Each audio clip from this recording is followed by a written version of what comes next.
All right, 99.9 Punk World Radio FM. You guys already know what time it is. We're back with another interview, and we actually have California's finest tonight. We got legendary punk rock band. They've been doing their thing since the early 2000s, 2006 criteria. We have Forever Came Calling right here, live on the radio station airwaves. Guys, thank you so much for a bit of your time, and like I told you guys before we went live, I got California punk rock royalty on the radio station airwaves tonight. So guys, thank you so much for a bit of your time. Thank you for having us. Thank you very much. We're very pumped to be here. Yeah. Hey man, and I gotta ask first and foremost, how's everything out there in California, man? Because I gotta say, just knowing you guys got the palm trees, you got the beach, I'm absolutely jealous, man, because summer has just ended here in Canada, so now it's transitioning into summer weather. So I'm definitely jealous that you guys got the beach. We have, so we're out in the high desert. We have all beach, no ocean. So we have, if that makes sense. Just the sand, yeah. But we kind of got a little tricked. We thought that the fall weather was coming in, and then I think it was 106 today. So we're still summer. Oh, shit. Yeah, it is. We live in like a real dry, like very hot, dry, airy climate. But yeah, summer's been good to us though. I mean, we've had a hot one, but I think you grow to expect it out here. You got to do the convert. I don't know if it's Celsius over there. So just to be fair, 106 is like 41 degrees here. So that's like pretty hot. If you say over 40, down here people that do Celsius are like, that's really hot. So. Yeah, down here in Canada we go by Celsius and whatnot, but I will tell you guys, if you guys go out into the desert a little bit for a little too long than normal, definitely the beach will appear, man, in a mirage form. It won't be the beach you want, but it definitely will appear. I thought I saw one this morning. Yeah, you did. Oh my God. You did. I'm actually I'm from New York. So yeah, Steve's from New York. I'm from New York, and I just flew in yesterday. So this is the first time I've been in the desert, and it's hot for sure. But I know you guys are very busy individuals, so of course I'm not going to take you away from your evening too long, but I got to take you back to the year 2006 where Forever Came Calling actually formed as a band. But before you guys started doing original music, you guys actually played music, cover band music from Taking Back Sunday and Senses Fall. I was wondering if you can actually just tell us a bit more about the very early, humbling beginnings of Forever Came Calling and what actually made you guys go from being a cover band to transitioning actually into original music? Yeah, so that's a great question. Thank you for asking. So a big thing was when I was in high school, like this is like Census Fail had just put out From Depths of Dreams, I think, the EP. And so I had started a Census Fail cover band, and I got kicked out of that band because I couldn't sing.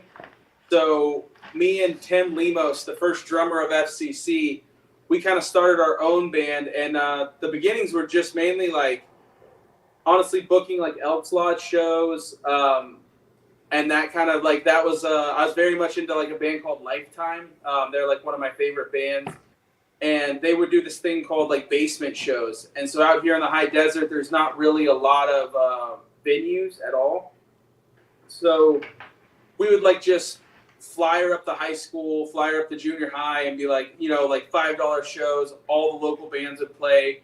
And I think initially, before anybody could write songs, it was like, okay, like, let's throw a couple covers in because it gets everybody rowdy and everybody sings along. So initially it was like, we just wanted to have fun with our friends in like, essentially desert basement, which is just a fucking garage. But like, we did that for a long time, and then as you go on, you start learning songs, and then all of a sudden you're like, oh, I could like write this, you know what I mean? Or I wrote this little riff that's kind of like that, and then someone has a drum beat, and then pretty soon it just started evolving over and over. But it really came from like everyone agreeing that there was a few bands we all really liked, and coming together around like that kind of camaraderie in music, if that makes sense.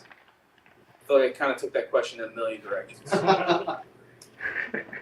Hey man, completely understandable. But you guys actually did great as a cover music band, and of course, obviously you guys do great. And the person that kicked you out of that other Census File band, honestly, man, I gotta say, they're definitely kicking themselves in the dick right now because they're realizing just how legendary you became. So I bet you they're literally eating their own words, wishing they actually didn't kick you out.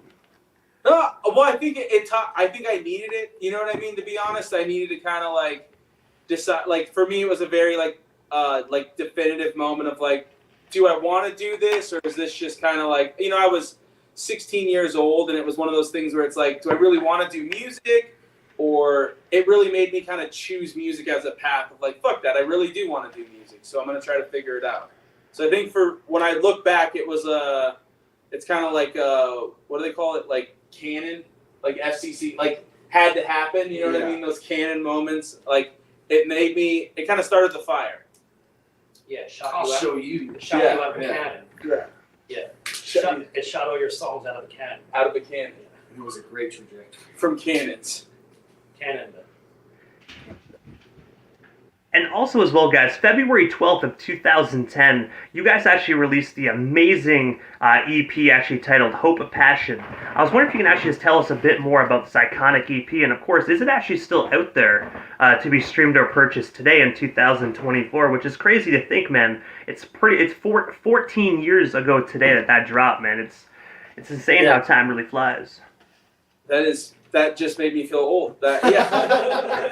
No, it is crazy. So, Jeff and I remember when it came out, we played an Elks Lodge show.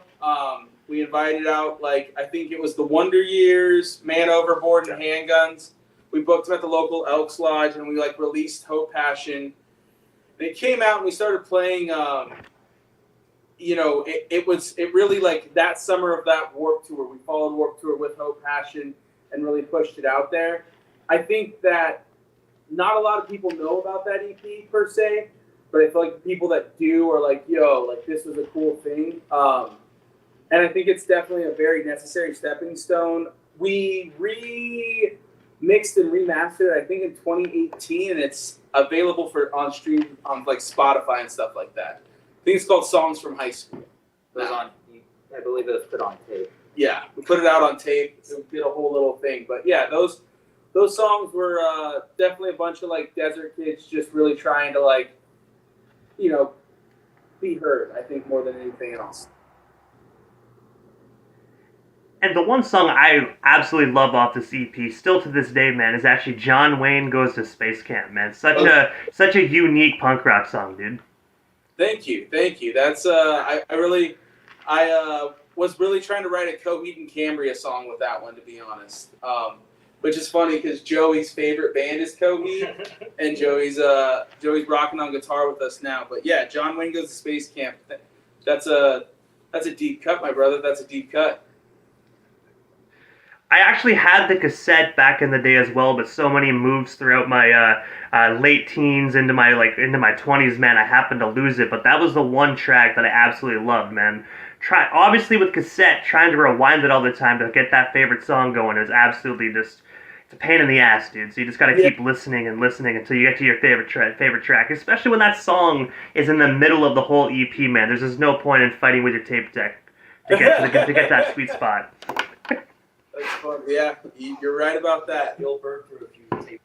Yeah. Send us your address on Instagram. I'll see if I can find a tape for you.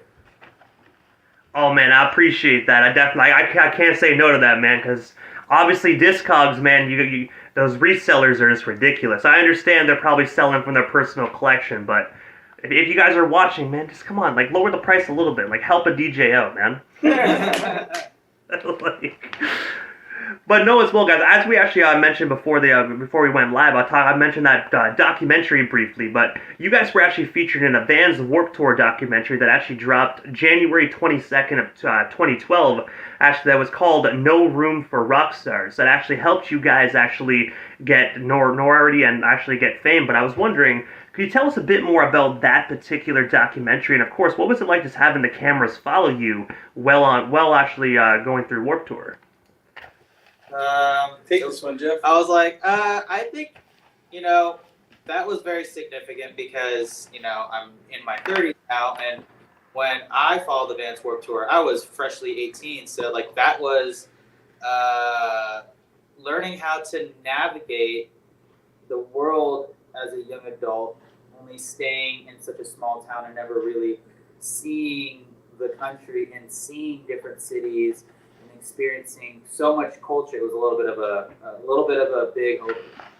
And even with, you know, with cameras following you, as cool as it sounds, it's actually in retrospect, it's a little much, especially when you're navigating. And, you know, if you already know what the general precipice is about trying to sell CDs at the same time so we can make gas money to go to the next stop as well. So there, it's I guess you could say it had its highs and it had its lows for sure.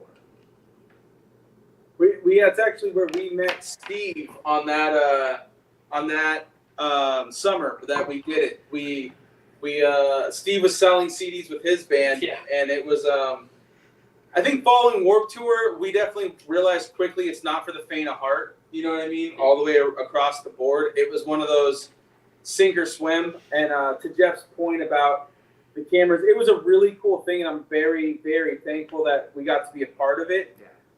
But it did make it like, it felt like you were kind of in the hot seat, you know what I mean? So you very much had to like, kind of like perform, you know, like you're like, yo, I got to get this done. So you already had to get it done. And then on top of which, now you had someone like filming you trying to like get the thing done. And you're like, I don't want to fuck this up, but like, you know, so it was trial by fire for sure.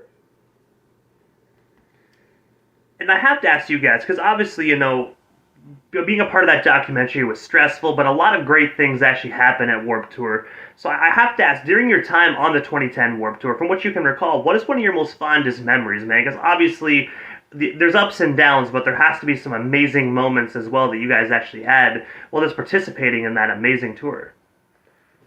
Yeah, there's, I think for me, I think the highlight was like playing in San Diego was pretty cool. We got to play at the end of that summer, and that was a really cool highlight. But I also think it's a really weird memory, but we were driving through Oklahoma, and there was an armadillo on the side of the road, and I remember being like, holy fuck, there's an armadillo. Like, and just, I think that like really affirmed that like I was no longer anywhere I'd ever been, nowhere near home, and it was very like scary, but also very affirming because it felt good to be that far away, you know. And we were driving like literally from the Dallas date to I think the St. Louis date, so it was just I think that's like 12-hour drive or something like that. So it was right in the middle of it, and it was just like a very cool, you know, I think you always look forward to like we played, you know, we got to see like the Statue of Liberty, this or that. But I think for me, with touring, it's almost become more about those like tiny moments that like are very like, I just saw a live armadillo on the side of the road. I never thought that I would, you know, I never didn't think I'd see an armadillo, but I never thought about seeing an armadillo. So it was just like, this is dope. To add on to Joe's point, if we're saying something like that, it's like literally like a toss-up, because when we were in the Dallas date, or at least in the Houston date, when we were in the Houston date, that's when a giant hurricane came through. It rained so hard. And also to affirm that was when we made it to Florida, I remember I was walking to like it looked like a puddle because it rained, and then Joe's like, Jeff, don't walk over there. There's gators in there. And I was like, oh. I mean, like, I never would have thought of that. He's like, we're in Florida. That's where the gators are. So I'm over here like, yeah, because like at that point when we were in Florida, it's a different type of heat for us because in the desert it's a dry heat. Out there, between Florida and Virginia Beach, of how humid it was, I thought I was going to literally die because it was so hot and humid. But we're used to a dry heat, not humid, so that's a lot for us. And I also as well, because I do know, like, obviously Warped Tour actually ventured into Canada as well. Did you guys actually do the Canadian portion of Warped Tour as well, or did you guys keep it strictly United States? We only had Toronto because we only hit Toronto because when we were trying to go to Montreal, we had to get our van fixed.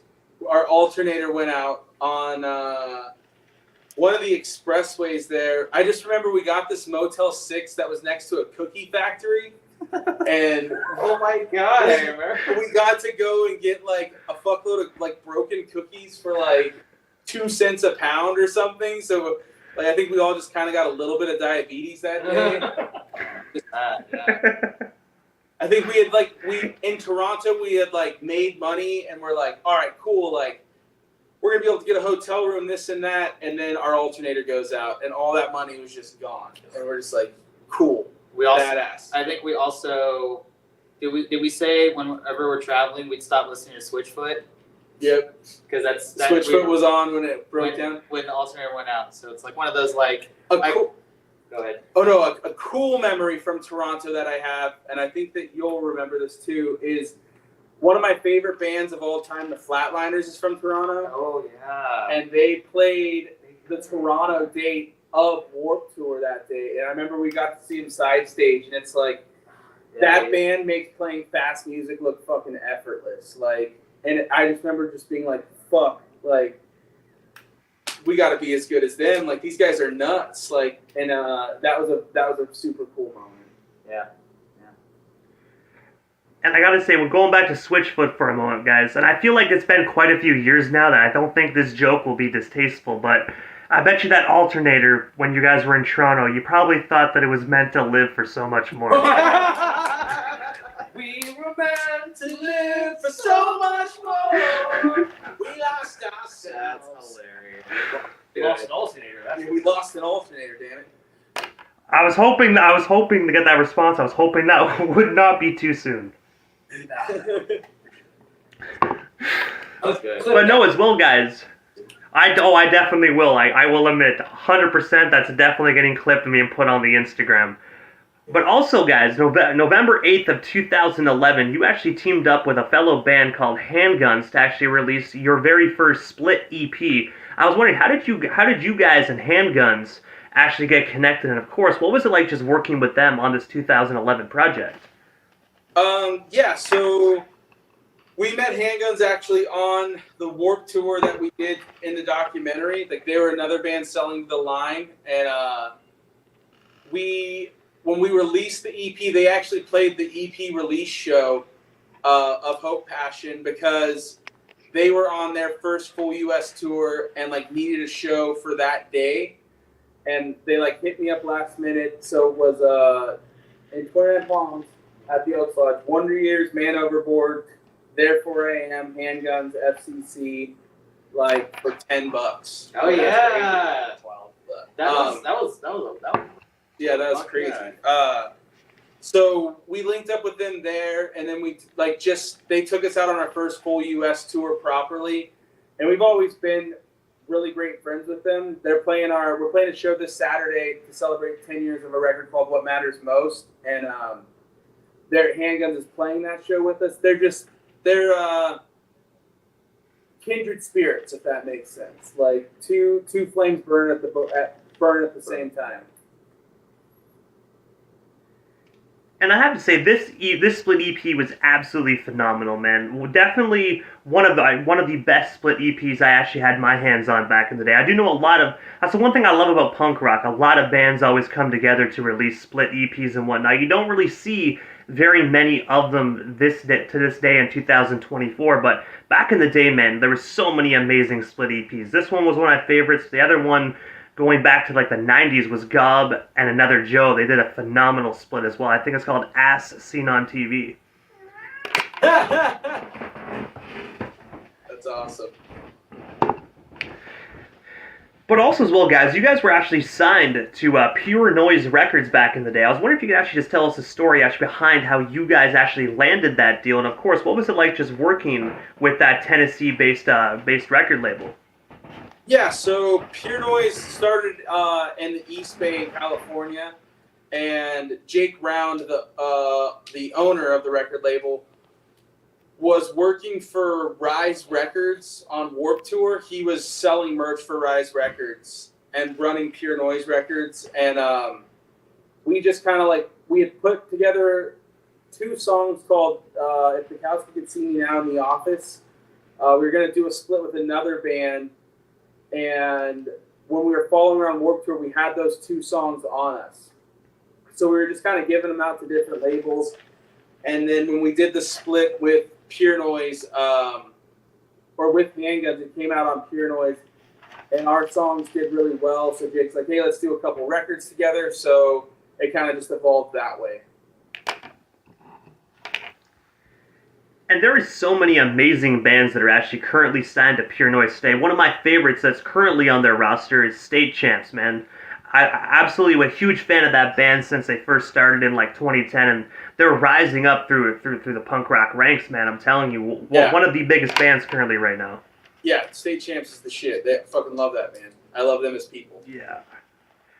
Have you actually checked out their 2 new singles they actually released from their up and coming self-titled album they're releasing? Man, I'm telling you, like I can't stop playing them, man. I'm playing them in a loop, bro. It's ridiculous. Yeah, they're super fucking good. Super good. I like that they're just kind of, it's like everything you want from State Champs, right? It's like not a return to form because I feel like they never really left, but they're very much like, yo, this is us. We fucking rip. Here you go. Yeah. Because I do know like that they were big, and then they kind of like didn't never quit. They kind of just disappeared a little bit, and then they did that song with like Simple Plan and kind of like came back into it, and now they're just ripping it, man. I really hope the momentum actually stays up for those guys, man, because I can only imagine what comes next from them. Yeah, they're fucking dope. But also as well, guys, September 30th of 2022, while we're actually on the topic of just stuff being dope, you guys actually released a phenomenal 10-track album titled Contender 10 Years. I was wondering if you can actually just tell us a bit more about this record. And of course, are there any hard copies available right now to be purchased, if there are indeed still any available 2 years later? Yeah, so Contender came out initially in 2012. It was our first full length. We teamed up with Smart Punk Records to put out a 10-year version. So it was remixed and remastered by the guy that did the record, Sam Pura. He did a kick-ass job. And we just wanted to put something out that kind of paid homage to the initial outing with everybody. We, so I think we did 1,000 copies. I think there might be a couple left, but I'm not exactly sure. I know that it moved, that record really kind of started a big part of our following. And so that's the one that people always kind of go back to. But yeah, it was great to kind of revisit those songs. We did a 10-year tour for the record. It was really cool to kind of revisit and pay homage and kind of do that record a little bit of justice. And while we're actually on the topic of records, when I first booked you guys, so many people were flooding my DMs asking, I gotta know, is there new music on the way? Is there a new album? I've told every person that asked that I will bring this up. I feel like if I don't ask you guys, the punk rock community is definitely going to come after me. So with that being said, the fans want to know, your fans want to know, will there be another Forever Came Calling album in the foreseeable future? And if so, when can we actually expect it, and what can we expect from the new music? Yeah, so I think that's the plan. We all want to do another record. We're going to the studio actually Thursday of this week to do a new single. So we'll be in the studio with Kyle Black, who did What Matters Most, our second record. We're going to do a new song. It's going to be me and Joey have been demoing. Joey's playing guitar in the band now. He's another High Desert local musician. We really, I think, are all in a good place to where we want to create. We're a little bit older now. A lot of it older. Yes, it's just fun. Yeah, we've just been getting excited to be able to pal around and play punk rock, and it's there's some new riffs that we've been working on that we're really excited to show people. There will be a new record. Yeah, TLDR, yes. So essentially, ladies and gentlemen, good things come to those who wait. So have some more patience, and you will get some brand new Forever Came Calling music. But also, I know you mentioned a few moments ago about What Matters Most, which, as you mentioned, is your second album you guys put out. But in just a few days, September 7th of 2024, you guys will actually be playing at Chain Reaction out there in Anaheim, California for the 10th anniversary of this record. I was wondering if you can actually tell us a bit more about this up-and-coming show, and of course, where can we actually snag ourselves some last-minute tickets if there are indeed still some available? Yeah, so we are playing Chain Reactions, like my favorite venue. It's just where I always grew up going to shows. So we are, What Matters Most came out in 2014. We, unfortunately, like everybody has full-time jobs, so we couldn't do a tour for this record. But we're like, let's do a badass show. So we've been, we actually just got done rehearsing for the day. So we ran through the record twice today. So it's feeling really good. Yeah, we're just excited to be able to do it. Like, I think, yeah, I'm getting all flustered. No, I think we're gonna play the record straight through. I'm excited to nail the harmonies, to be honest, because the record has a lot of really great harmonies that we get to try to pull off live. So that's gonna be a fun one. I like that. What have been some good moments for you guys rehearsing, getting ready for the record? Well, just to take it back a second. So I like Joe mentioned, we met each other on that, was it 2011 Warped Tour? Yes. So that Warped Tour, sorry, Jeff, 2010. So Jeff, Joe, and myself met and crossed paths, fake friends ever since. And I recently joined the band last year, playing that full tour parts. And then when the show came up to play What Matters Most, September of 2024, I was excited because that's my favorite record. Like, of course, Contender is, that's a staple. That's how everything gets started. But I like the songs of What Matters Most. So I was very excited to be in the mix, and I've just been trying to learn the parts as best as possible. So You're kicking ass. Yeah. There's a few tickets left at allages.com. It's Chain Reaction's website. It's a bunch of badass bands. We're doing Calling All Captains from Canada. They're going to be playing, which I love that band. Yeah, they rap. That new EP they put out is fucking insane. There's Handguns. They're playing their first 2 EPs, so that's going to be really cool. Dave McKender from Fireworks, which is that is one of me and Jeff's that was one of our bonding bands growing up. And then Begin Again, which is a really great SoCal band that we're excited to. They're going to do a lot of cool shit. They're a younger band, but they're going to do a lot of cool shit.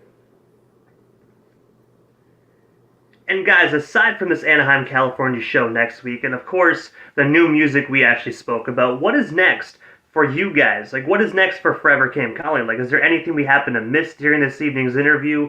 Anything else you guys still want to touch on, talk about, or promote? Yeah, so we have What Matters Most, the 10-year version's coming out in the next month. So we're going to be putting out Rather Be Dead Than Cool as its first single. So that got remixed and remastered by Kyle Black, who did the record. I'm super pumped. It's fucking ripping. To be honest, Kyle really made the record better. I don't know how he did it, but it's just more ripping. He really highlighted different leads on the record, so you could kind of hear different things cut through. So I think it was a fun listen, even as the guy that wrote the songs, if that makes sense. It definitely sounds like you guys are doing some phenomenal things this year in 2024. And speaking of phenomenal things, for the fans down here in Canada that might not know Forever Came Calling, and I will admit, this is a punk rock radio station, so if you don't know Forever Came Calling, I mean, you got to start somewhere, right? So where can we actually follow you guys across all social media platforms? That way they can stay updated on everything you guys currently got going on. At Hey, it's FCC. HEYITS FCC. That's pretty much across the board on everything. But Facebook, Forever Came Calling. Hey, it's FCC at gmail.com if that's your vibe. Instagram, TikTok, Facebook. Instagram. Send us an email. All of Yeah, send us an email. We like emails. No, yeah, emails are kind of tight. It's either really good or really bad. Yeah, That's true. but yeah, You're right, Hey, you're it's right. FCC on social media. But I gotta say, first and foremost, guys, thank you so much for giving not only myself, but the radio station airways a bit of your time. Like I said, I've been a fan of Forever Came Calling for a long time, man. So just being able to have the whole band here and just chop it up with you guys on my radio station airwaves is such a tremendous honor, man. So thank you so much for a bit of your time. It was an honor, and hopefully when the new music comes out, we can get you guys back on the radio station airwaves. But for now, definitely have yourselves a phenomenal Monday, and of course, a kick-ass rest of the week as well. Thank you Thanks, so man. much. It's wonderful to meet You're you. most certainly welcome, guys. It was wonderful to meet you guys as well, man. Hopefully we can make this happen again sometime soon. But for Yeah. now, have yourselves a phenomenal night, guys. You too. Take care.